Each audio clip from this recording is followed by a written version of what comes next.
È accaduto lo scorso 30 aprile, ma è stato reso noto soltanto ieri ed è accaduto ad Abano, lo leggiamo sul sito ANSA.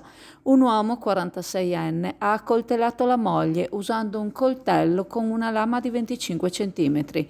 La donna 46enne è riuscita a fuggire scendendo in strada e chiedendo aiuto. L'uomo, un quarantenne cubano, è stato poi arrestato dai carabinieri e l'arma sequestrata dai militari.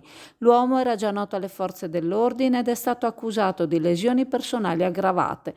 L'allarme era stato dato dai vicini di casa della donna che l'hanno vista scappare da casa chiedendo aiuto.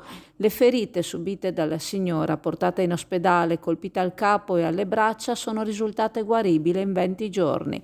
Sul fatto è intervenuto il presidente della Regione Veneto, Luca Zaia, giudicando uno stillicidio la teoria di violenze perpetrate nei confronti di donne, che dovrebbe impegnare tutti nel cercarne la fine, dalle istituzioni al singolo cittadino.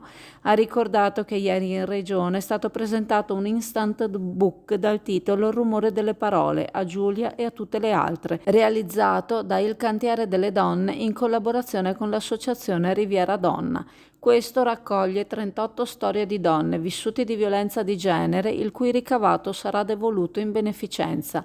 Si è voluto con questo, conclude Zaia, dare il via a un'iniziativa di sensibilizzazione.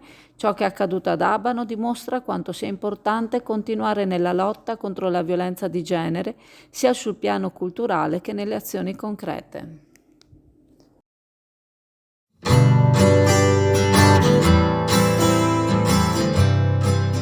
Dal 1978 a Borgo San Giovanni a Chioggia la pasticceria Serenissima propone la sua caffetteria, la sua pasticceria artigianale, dolce e salata, e le gustose torte per tutte le occasioni e ricorrenze.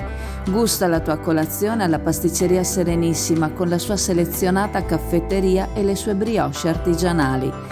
Pasticceria Serenissima a Borgo San Giovanni, a Chioggia.